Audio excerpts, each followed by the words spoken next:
Money is something we touch, use, and depend on every single day. Yet almost nobody knows where it truly came from. And the real story behind its invention is nothing like the simple tale we were told in school. We're taught that money was created to make trade easier. A neutral tool. A harmless convenience. But what if the real origin of money wasn't practical at all, but strategic?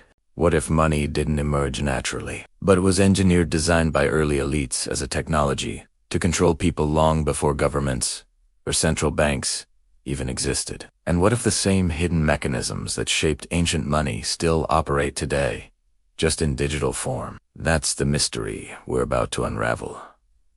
Because once you understand how money was invented, you begin to see the financial world with new eyes and the power structures that quietly rule it. To understand the true origins of money, we have to go further back than merchants, kings, or empires. We return to ancient temples, places that served not just as spiritual centers, but as the first banks. Long before coins existed, civilizations like Mesopotamia used clay tablets to record debts, grain storage, and obligations.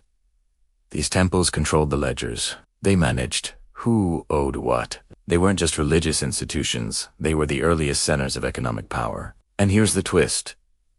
Money wasn't invented for trade.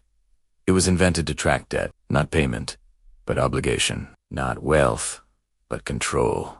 The earliest money wasn't a shiny object. It was a record of what you owed, and the people who controlled the records controlled society. As societies expanded, rulers discovered something powerful. If you standardize value, you can standardize control. Enter the rise of coins. Around 600 BC, the kingdom of Lydia minted the first official coins. But they weren't created to help farmers trade goats and grain. They were created to pay soldiers. Kingdoms needed armies. Armies needed loyalty.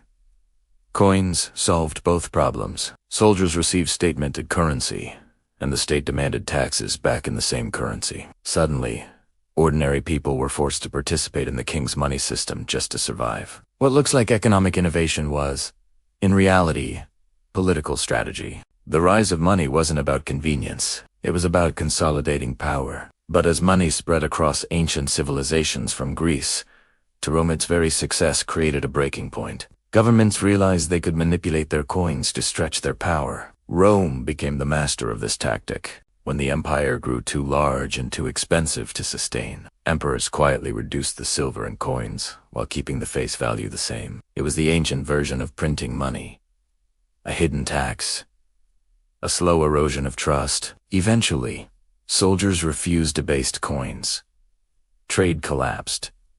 Prices exploded. People hoarded real value: gold, grain, land, and abandoned the official currency. Rome didn't fall overnight, but its financial corruption hollowed it from within. Money, once a tool of expansion, became a weapon that ultimately destroyed its own empire. As the ancient world fell apart, a new monetary system emerged. Paper, money, and banking. Medieval goldsmiths discovered they could issue more paper receipts than the gold they actually held. Not everyone would redeem their gold at once, so why not create extra notes? This was the birth of fractional reserve banking. More claims to value than value itself. And here's the critical turning point. Once governments saw how profitable this system was, they absorbed it, legislated it, and expanded it. Central banks were born not to stabilize economies, but to stabilize governments' access to money.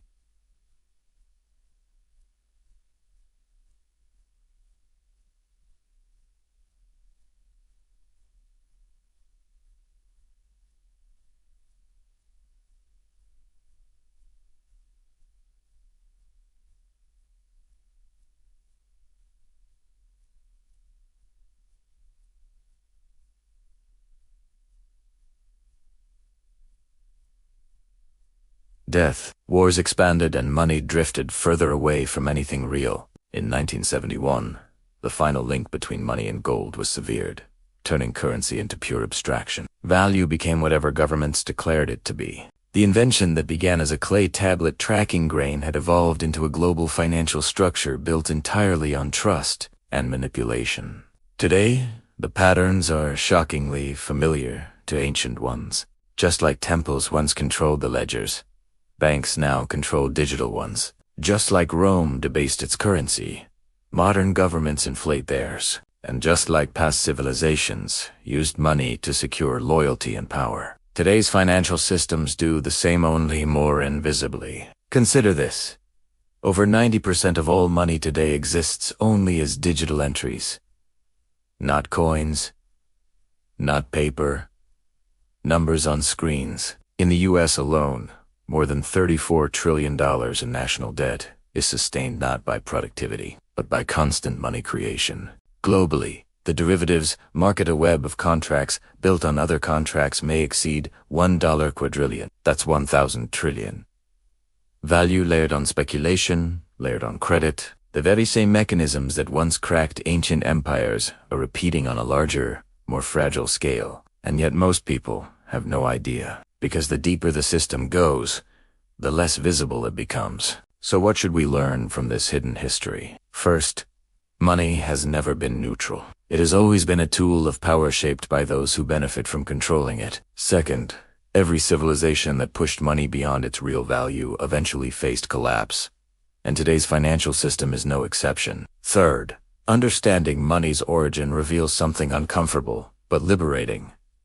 Money is a human invention, and anything humans invent can be redesigned. We are not trapped unless we choose to be. But if humanity repeats the same mistakes, trusting systems we don't understand, accepting value we can't verify, depending on institutions that do not depend on USDAs, the cycle of rise and collapse will continue. So here is the final thought.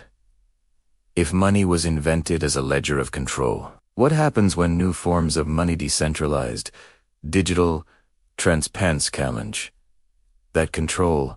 Will we enter a new era of freedom? Or will the same powers who created ancient debt systems simply reinvent their influence in a new digital world? That answer is still unwritten.